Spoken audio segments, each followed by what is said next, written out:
Hello and welcome to the Giving Voice to Depression podcast. I'm Terry, the creator and co-host of this podcast. I've lived with depression most of my life, and I know how easy it can be to feel all alone in the experience. I'm not alone, and you aren't either. And I'm Dr. Anita Sands, a licensed clinical psychologist with a number of my own diagnoses, all of which bring a certain amount of anxiety and depression along with them. There is great power in shared experiences. We share our own as we engage in intimate and candid conversations with our weekly guests, exploring different perspectives on and experiences with depression. We keep it real because depression is real. We keep it hopeful because there truly is hope, in spite of what depression tells you. This podcast is produced in partnership with Recovery.com. Recovery.com provides resources and information for individuals seeking treatment for mental health or addiction issues. Its website is a fact-checked and vetted online platform of treatment centers to help individuals find the right path to recovery. We release 2 new episodes a month, and the other weeks we will pull impactful stories from our archive of more than 400 episodes, stories that you may have missed if you're a newer listener. This episode is from our earlier years, when I co-hosted with my sister Bridget. Hello, Bridget. Hi, Terry. So just about every episode, we make the point that recovery from depression's darkness is possible.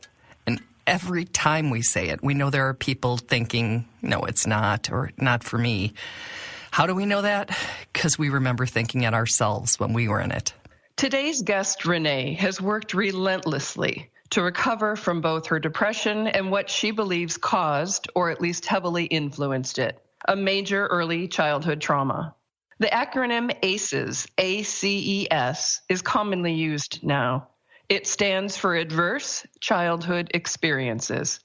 We're quoting the Center of Disease Control and Prevention, or CDC's definition. ACEs are potentially traumatic events that occur in childhood, 0 to 17 years, such as experiencing violence, abuse, or neglect, witnessing violence in the home, or having a family member attempt or die by suicide. Also included are aspects of the child's environment that can undermine their sense of safety, stability, and bonding, such as growing up in a household with substance abuse, mental health problems, or instability due to parental separation, or the incarceration of a parent, sibling, or other member of the household. Adverse childhood experiences have been linked to risky health behaviors, chronic health conditions, low life potential, and early death. We believe that no conversation about depression is informed if it does not include and acknowledge the long-lasting negative impact of ACEs. That said, here is Renee with a powerful message to never give up on yourself or on finding a source of help and recovery that works for you.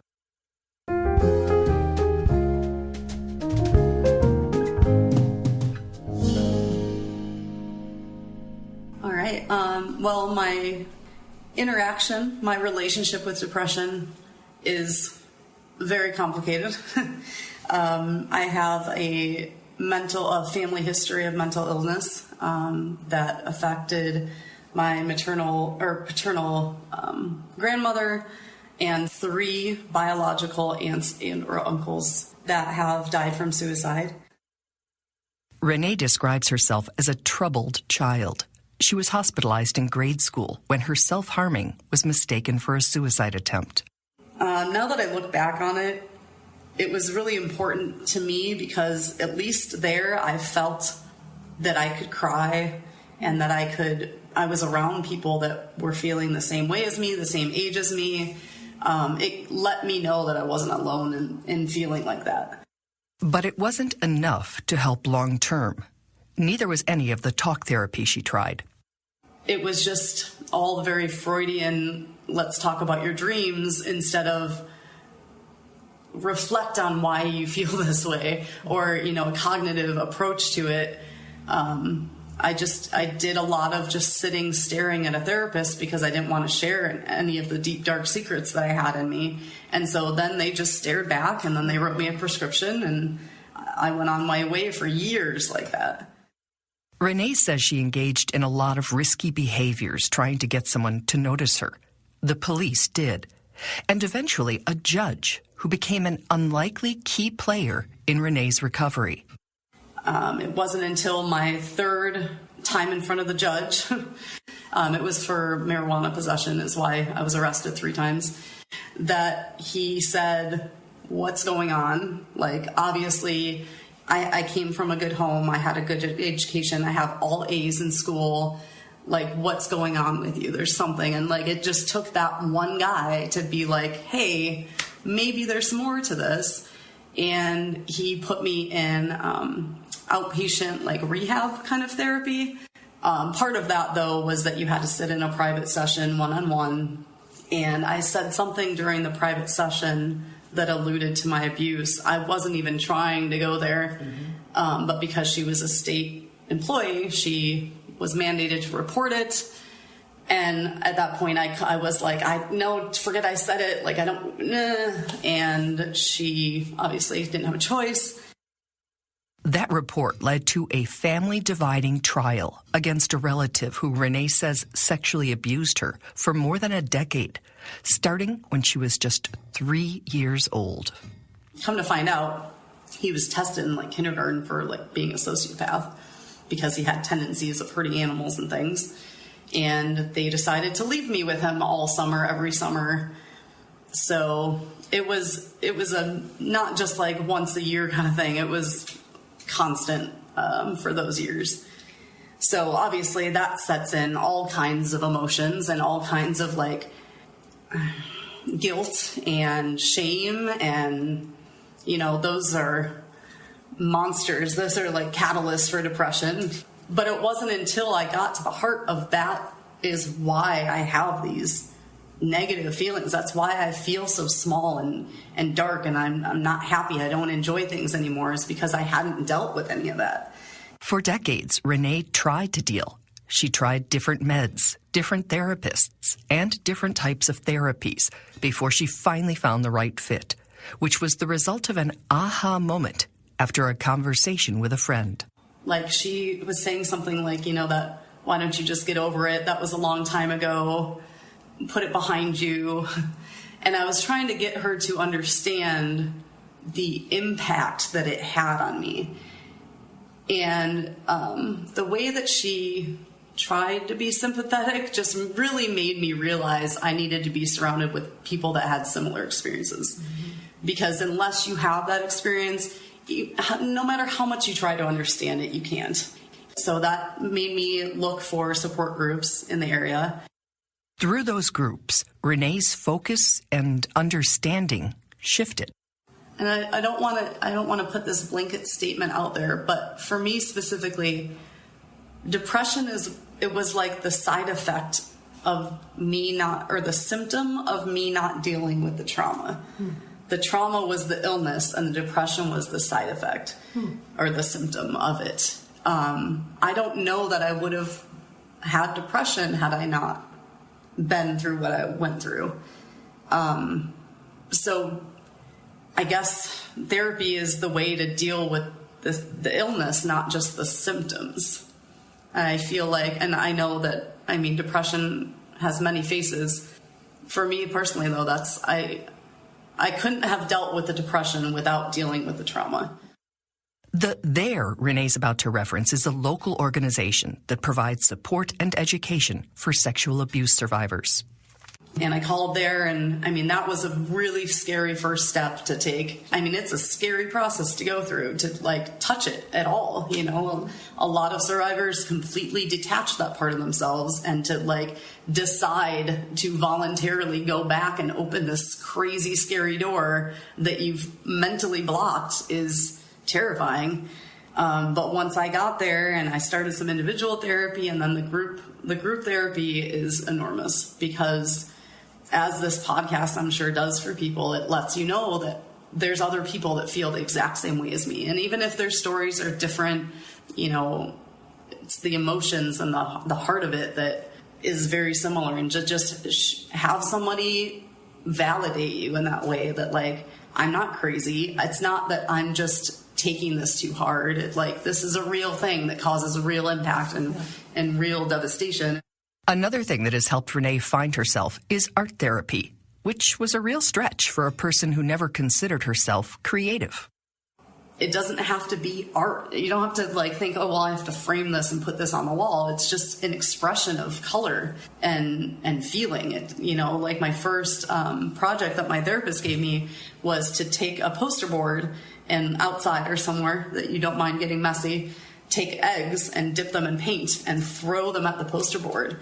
And it was so like just that motion of throwing something and then having it explode into color on a page, and just the splats that it made. Like, it was very abstract, and, you know, obviously you can play with what colors you use and everything. And you don't want to hang this on your wall because the egg molds. I tried. It's gross.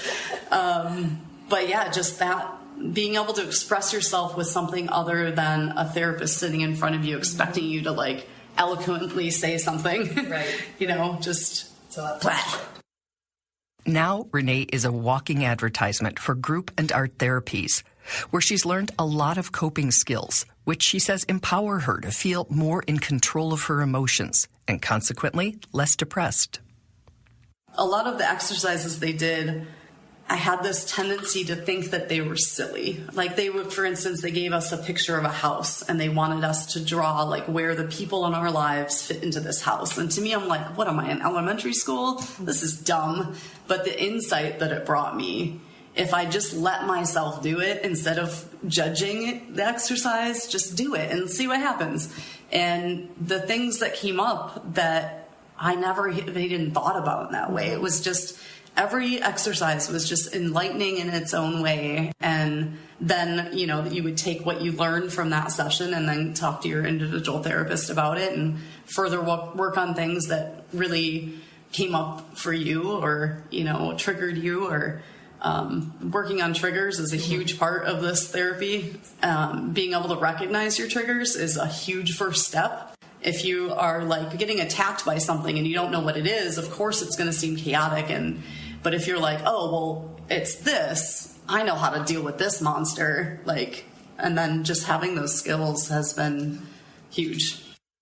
And Renee learned they're not just her monsters, and that she can lean on other group members for help, support, and understanding.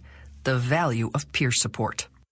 Group therapy is definitely, for sexual trauma, I feel like it is the only thing that has worked for me. Mm-hmm. And if anybody listening to this is struggling with that and you think it sounds scary and like, oh, that sounds dumb or whatever, it's not. It's so supportive, and just having someone to, when I feel triggered, to text and be like, hey, I feel this way. And instead of having to explain everything of like why I feel this way or blah, blah, blah, blah, blah, it's just, they just say, I know, I'm sorry. You want to hang out? They already get it to that point. And then it's just a sharing and getting it off your chest and just saying it out loud. The disclosure part of group, you can share as much or as little as you want, but just saying it out loud to someone that nothing's going to happen. You're not going to have to go to trial afterward. You're just going to have supportive people around you to just hear you. Having found support, Renee is now in a place to offer it. And it's all because I finally found the therapy that works for me. And it's not cookie cutter. It's not going to work for everybody. You know, art therapy to some people sounds like a nightmare, or maybe they are artistic, so they're like, well, that's dumb. I do that every day. You know, maybe something more factual is for that person then. Even though it sounds like, yeah, that's not for me, that's somebody else, I am living proof. I used to be that person and thought that I was just stuck in that well forever and it was never going to get better. And now I see how other people react to anxiety and depression, and I just think like, man, that used to be me. And my mental attitude is just so different. It's like I'm a different person. And while you're on that frustrating, disheartening search for what works for you, be gentle with yourself. Your depression is an illness that is not your fault. Another part of remembering when I was depressed, heavily depressed, just that whole shame of it. If you're listening to this, I don't want you to feel like there's anything wrong with how you feel. It's a lot of times a chemical imbalance that you literally have no control over, or there's a reason for it, and then that needs to be addressed, whether it's trauma or whatever abusive situations you might have had in your life or experiences. But there's nothing wrong with how you feel. So don't feel like you can't talk about it or get help. Don't feel like you have to keep it in this dark place as a secret or something that you don't talk about to your friends or your family. Those are the people that need to hear you. Because, a lot of times people like to think that everything's okay.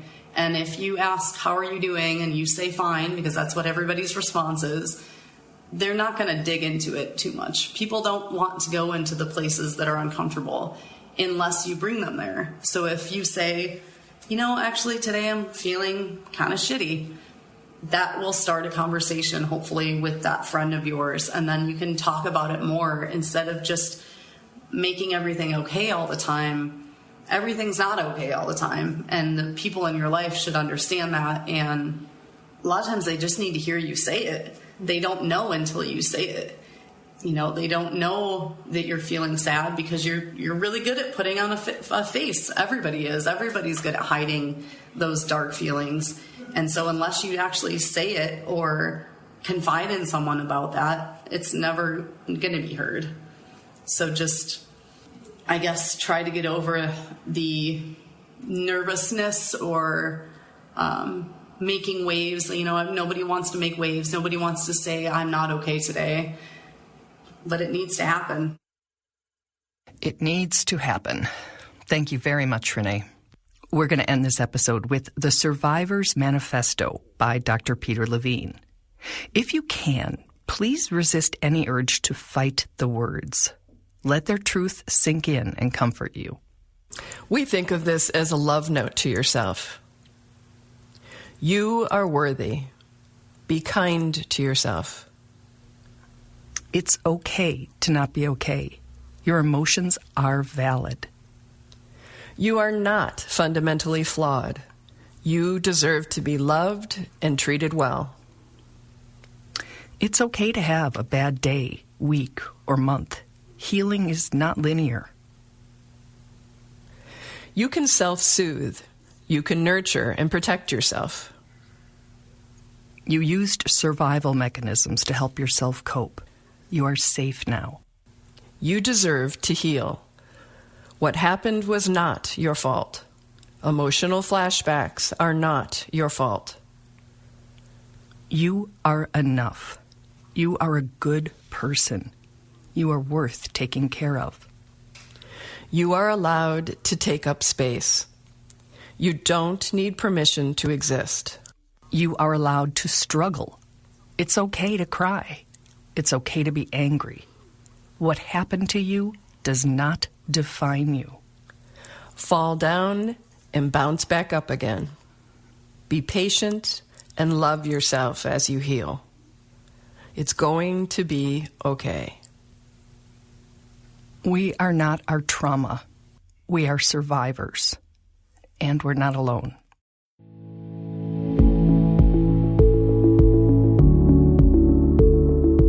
We truly hope that our podcast brings a little more understanding, helps you better articulate and reflect on your own experience with depression, or better understand how to support someone else who is struggling. If this episode has been of comfort or value to you, know that there are hundreds of others like it in our archive, which you can easily find at our website, givingvoicetodepression.com. And remember, if you're struggling, speak up, even if it's hard. If someone else is struggling, take the time to listen.